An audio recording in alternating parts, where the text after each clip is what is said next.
I think today is a day that most of the news is really going to be hot and really breaking because as Gareth Bale has retired from international football and professional football, he has really retired and called it quits. He has put his boots down. It's at the same time that Duncan Castles has broken a story of Joao Felix race. Chelsea have overtaken Arsenal in this race. They've gone ahead to promise Joao Felix everything that he deserves. And obviously, they've gone ahead to let Atletico Madrid that you're willing to go ahead and pay that loan fee. Desperate Chelsea, I don't know what the model of their transfer plan is, but this is really desperatism of the highest order, according to me, because you can't act like Chelsea. You want to hijack every move. Enzo Fernandez, you fail. Modric, you fail.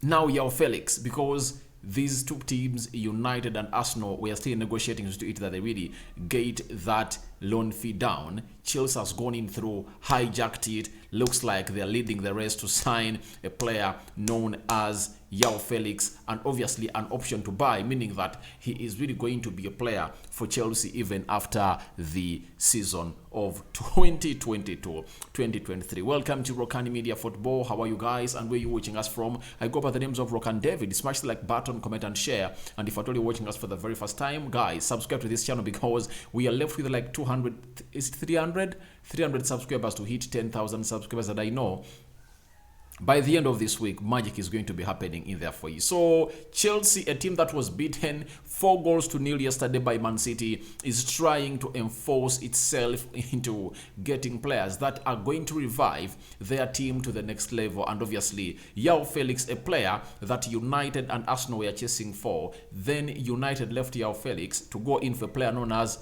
Veghos. Arsenal was left in the race singly, and we thought that Arsenal is going to use that opportunity to see to it that they really down negotiate the loan fee of £11 million to like 6 or 7 that is really affordable and fitting their financial plan to really sign Joao Felix. As they were really looking through that, and Mikel Arteta ordered the board to first bring in Joao Felix before they bring in Modric, Chelsea went in through with everything that Atletico Madrid was chasing and asking. They fulfilled it, and obviously we are getting stories coming in from Spain, from Relevo, that breaking, Chelsea have overtaken the lead for Joao Felix. They are negotiating for a loan, but a purchase option is not ruled out. That is Relevo for you. And after Relevo said that, there is a man known as Duncan Castles. This guy rarely tweets. He rarely puts out a story, works for the Times, but every time he comes out, it's always right. And he is a man that has really built that legacy onto being real. And secondly, he is really a seasonal journalist. He has told us that Chelsea have offered to Joao Felix, have offered to sign Joao Felix on loan and are ready to pay around 11 million euros and cover his salary until the end of the season. Meeting the conditions set by Atletico Madrid, Chelsea are also working to include an option to buy in the loan agreement. So it shows you that Chelsea are really rampant. They are really rampant. I don't know how they're acting. I don't know what their plan was, because this guy has been up there for so long, and it looks like Tony Boyle is too desperate to convince the fans of Chelsea. And we expected this to happen after how the fans went ahead to chant the name of Roman Abramovich and the coach that he sacked on as Thomas Tuchel at Etihad Stadium. This really hit Tony Boyle bad. He felt like, I should do something. And I think, what do you do if at all you know how to do spin? If you know how to spin a positive from a negative, you get in a player like Joao Felix, and they are going to at least be mummed for some good time, because they'll know that, oh, Joao Felix, you've brought him. It's now going to be the talk of town. Now, the tide has changed of conversation. It was all about being beaten 4-0 by a team called Manchester City. Now it's all about Joao Felix. So they've gone in hard and they've really hijacked this deal. Now, Duncan Castles told us that Atletico Madrid are holding off on formalizing the loan to Chelsea as they explore alternative options for Joao Felix. Both Arsenal and Manchester United are in the market for attacking reinforcements, but have yet to meet the financial terms sought by Atletico Madrid. So United had already shown this interest in this deal because they made an offer of 4 million euros and paying the or the whole salary of Joao Felix, they were turned down. They said, all right, let's go to Weghorst. Now, after United quitting this deal, though Fabrizio Romano has told us that United are not yet ruled out provided they can meet out everything. But to me, I had ruled it out because going for Weghorst meant that that's the end of the transfer window of Manchester United in this winter transfer window. Arsenal was the only team left in the race, singly and negotiating in a very powerful position. Chelsea have gone ahead to do the needful and really hijacked this deal. George Mendes, as you know, he needs to see his client play football, and obviously they've gone ahead to hijack this deal in a nick of time. And obviously they couldn't meet the terms of Atletico Madrid, and obviously Chelsea have come in through and really went into that level. Now, after that, Duncan Costa is going to let us know that Joao Felix has already told his Atletico Madrid teammates that he's moving to England. So, he had told them that he's moving to England, but he was not particular to which team was he going to play. Was he going to play for Chelsea, Manchester United, or Arsenal? He never knew, but his all heart was in England, and he was happy to see to it that he really moves to that side. And this is where I downplayed all stories that PSG were in need of this player, and that outlet known as at sport is really rubbish. It's really rubbish. So sometimes we bring in stories, but at the end we tell you that these stories aren't true, because you can't tell me that a 23-year-old player who is really trying to revive his career at the top level, he's going to commit his future to a Farmers League, that is the French League One, that is French League One to PSG. That was out.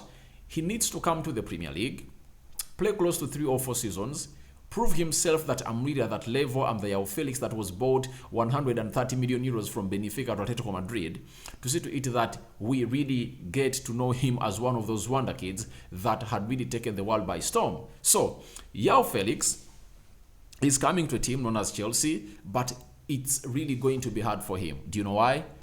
Chelsea is struggling. The manager is trying to find out who is going to be what his team is going to be like. Aubameyang looks like frustrated. I saw him play against Man City in the Premier League game. He looked really tired. He couldn't run. I asked myself, what is really wrong with this man? So it showed you that everything was really not right at Chelsea, and they need to move out players. They need to move out players because they've signed in very many players. Now, before the coming in of this player known as Joao Felix, they have Buddy Shield, they have Santos, and they have Fofana. And everyone is having a question on his lips that Fofana is a striker. They've just signed him, and Joao Felix also plays as a number 9. Where is Fofana going to play? And it shows you that Chelsea don't have a plan on how they are going to do these things. Now, this is what Fabrizio Romano has told us about the Fofana guy that Chelsea has gone ahead to sign like 2-3 days ago. Chelsea will make a decision on David Datro Fofana and his potential on move in the second half of January. So, was it planned or not? I can't tell, because you can't tell me that you injured all one of your strikers. Broja got an injury and is returning in the summer, and you brought in Fofana, and you told me, and you had a plan of bringing him in and say, all right, I'm going to roll him. You never had a plan, that means. So, I think if it was all about to be loaned, they would have gotten Fofana, and let him stay at Molde, then he joins them in the summer. But meaning that they bought him, unveiled him, he was part of the plan to play for the team of Chelsea. Now, I think this changed today morning. Chelsea were exploring a deal of Joao Felix, and I think I've told you what has really brought all this. It is simple. They were beaten. They were beaten by Man City 4-0. Fans were chanting Abramovich and Thomas Tuchel. Then Tony Boyle had to go on and really do what we call a brave move to see to it that he really gets this done and dusted. Now, after all that, let's do some bit of another Chelsea story. This is Raheem Sterling is having a second scan of his hamstring this morning after the first scan proved to be inconclusive. So, Chelsea is really having lots of problems Injuries are like injuries. Um, they're really having bad spell. They're bringing in players, but how long is it going to take Graham Potter to get the best out of these players? One player I've seen that has really picked up is Zakaria. Looks like Zakaria is going to be one of those players to play alongside Kovacic in that midfield area. And one thing that I'm really waiting to see Chelsea do, why don't they go in for a central attacking midfielder? Because I don't believe that Mason Mount can complement Sterling, Kai Havertz, and maybe Aubameyang. He's not a creator. He's greedy. He goes in to score his goals. I believe they should go in for a player known as a central attacking midfielder who can really go ahead and really create chances to the centre forwards. I believe if I'm Graham Potter, I really shift Kai Havertz into that position and I let the likes of Pulisic, Ziyech enjoy with Kai Havertz playing in that central attack midfield position. Now, let's go to this Gareth Bale story. Gareth Bale has retired from the game of football and he's officially a player who no longer wants to play the game of football. Now, he took this to his Twitter account and said, "To my Welsh family, my decision to retire from international football has been by far the hardest of my career. How do I describe what being part of the country and team means to me?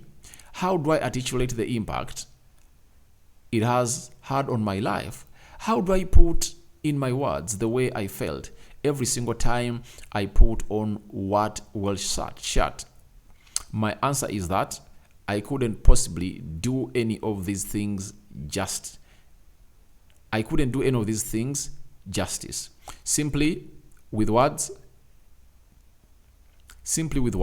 but I know that every person involved in the Welsh football feels the magic and is impacted in such a powerful and unique way. So I know you feel what I feel without using any words at all. My journey on the international stage is one that has changed not only my life, but who I am.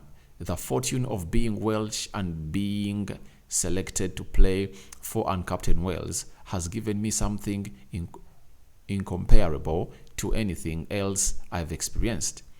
I am honored and humbled to have been able to play a part in the history of this incredible country, to have felt the support and passion of the Red Wales, and together have been to unexpected and amazing places.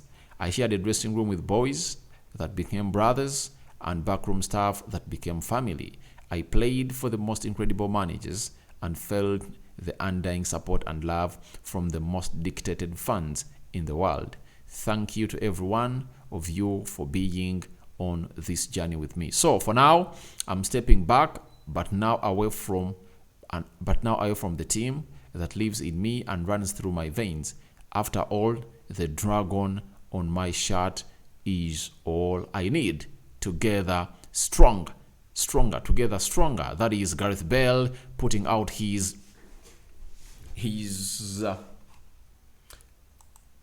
retirement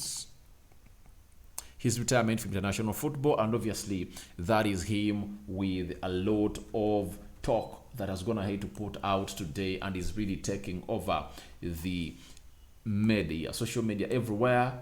He has gone ahead to go ahead and really retire, obviously from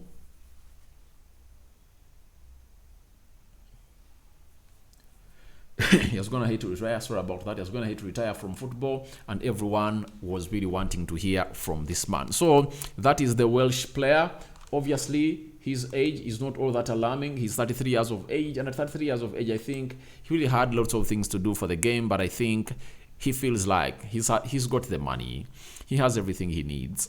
Why should he be forced to really rally up in the morning, and really run by people, yet he's having money? So today I want to show you what this guy has achieved in the game of football. Gareth Bale has won 5 Champions Leagues. He has won 4 FIFA World Cup, 3 La Ligas, 3 UEFA Super Cups, 3 Spanish Cups, 1 Spanish Cup, 3 Spanish Super Cups, 1 Spanish Cup, 1 English League Cup, and one MLS cap. That is Gareth Bale for you at 33. He has called it quits. He has really hung up his boots. He's no longer a professional footballer. What are your thoughts on Joao Felix race, Chelsea overtaking Arsenal, Raheem Sterling injury, and obviously Gareth Bale retiring from professional football? Rokani David is my name. I sign out for now. See you later as more is yet to come. Remember, Arsenal is playing Oxford in the next 2 or 3 hours. We are going to be live on this channel bringing you the confirmed team news as Arsenal gets itself ready to play against a side called Oxford, where they're going to put on a white jersey that really is communicating to the youths that please, let's not be harmful in our communities, to see to it that we really match up. May the Lord bless you abundantly. Rokani David is my name. I'm out.